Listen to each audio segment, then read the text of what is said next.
क्यों मोर पंख धारण करते हैं भगवान श्री कृष्ण? सोचने वाली बात है। धार्मिक मान्यताओं के अनुसार बांसुरी और मोर पंख के बिना कान्हा का स्वरूप अधूरा माना जाता है।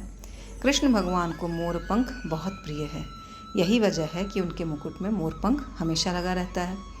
भगवान श्री कृष्ण ने अपने सिर पर मोर पंख केवल श्रृंगार के लिए ही नहीं धारण किया था, बल्कि इसके अन्य कारण भी मौजूद हैं। धार्मिक मान्यताओं के अनुसार माना जाता है कि भगवान श्री कृष्ण की कुंडली में काल सर्प दोष था। मोर और सांप एक दूसरे के दुश्मन माने जाते हैं।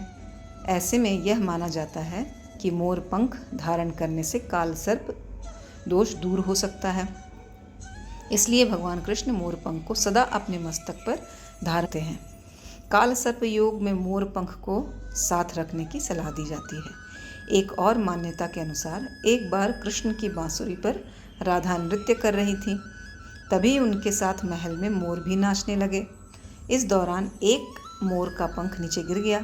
तब श्री कृष्ण ने इसे अपने माथे पर सजा लिया। मोर पंख को उन्होंने राधा के प्रेम के प्रतीक के रूप में मान मोर पंख को सदा अपने साथ रखा। श्री कृष्ण के बड़े भाई बलराम शेषनाग के अवतार हैं।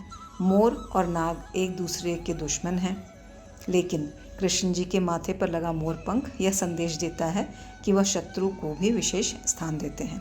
एक और कथा इससे जुड़ी है कि जब विष्णु ने राम के रूप में अवतार लिया था और जब सीता को रावण हर के ले गया था, तब राम और लक्ष्मण सीता को खोजते हुए वन वन भटक रहे थे और सभी पशु पक्षियों से सीता का पता पूछ रहे थे।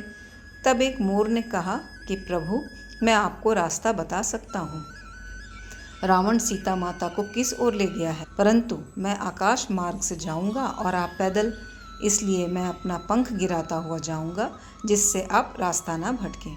और इस तरह मोर ने श्री राम को रास्ता बताया, परंतु अंत में वह मरणासन्न हो गया, क्योंकि मोर के पंख एक विशिष्ट मौसम में अपने आप ही गिरते हैं। अगर इस तरह जानबूझकर पंख गिरे तो उसकी मृत्यु हो सकती है। श्री राम ने उस मोर को तब वचन दिया कि वे इस जन्म में उसके इस उपकार का मूल्य तो नहीं चुका सकते, परंतु अगले जन्म में उसके सम्मान में पंख को अपने मुकुट में धारण करेंगे।